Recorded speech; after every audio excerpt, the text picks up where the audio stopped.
presented by धड़कन music. हम और आप सुन रहे हैं धनंजय धड़कन को।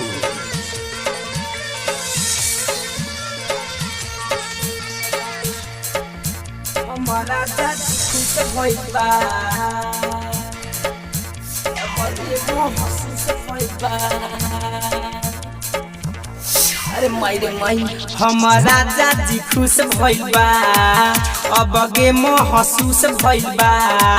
उ त धके कवरिया में, उ त धके कवरिया में उठा लाली के चूस गइल बा। हमारा दादी खुश भइल बा। लिसनिंग बाय धनंजय धड़कन। हमारा दादी खुश भइल बा, अब गे महसूस भइल बा। हमारा दादी खुश भइल बा, अब गे महसूस भइल बा। उ त धके कवरिया में, उ त धके कवरिया में उठा लाली के, उठा लाली के, उठा लाली के चूस गइल बा। अब गे महसूस भइल बा।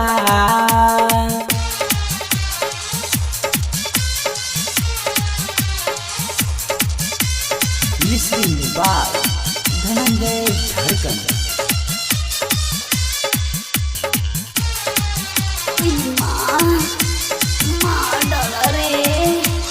हाँ हाँ मोरा बोलमुआ के कुछ न बुझाला, घाव खानी मोर जबना दुखाला। हाँ मोरा बोलमुआ के कुछ न बुझाला, घाव खानी दुनु जबना दुखाला। घट गइल सखी अचके में घटना, बढ़ गइल बावे देहिया के बथाना, देहिया के बथाना रे देहिया के बथाना। हम बात माने नयन पर सजहन, बात माने नयन पर सजन। यही कारण बेहोश भइल बा, ओठा लाली के चूस गइल बा। हमारा दादी खुश भइल बा, अब गे महसूस भइल बा। अब बर्दाश्त नहीं हो, छोड़ दीना।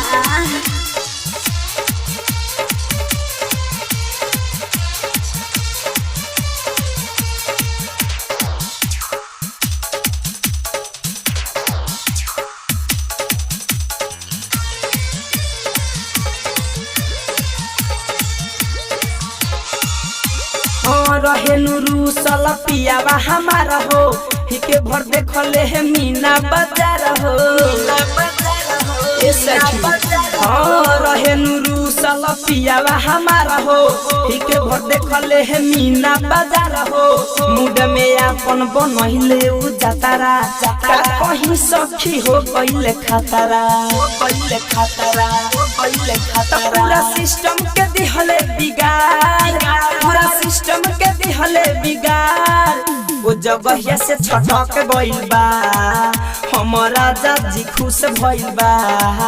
अब गे महसूस भइल बा। ये राजा छोड़ दीना, बहुत हो गई हमारी ये।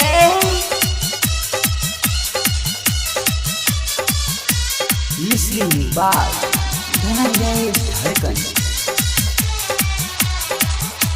हाँ हाँ राइटर पिया करके कुछ ना बुझाला, फसल फिरोज के बात न सोहाला।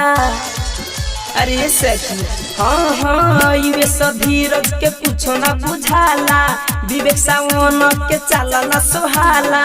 धड़कन धनंजय बतिया के बुझी, तोहरा बिना हमारा कुछो न सूझी, कुछो न सूझी। कितना सही हम उनकर गजन, कितना सही हम उनकर गजन।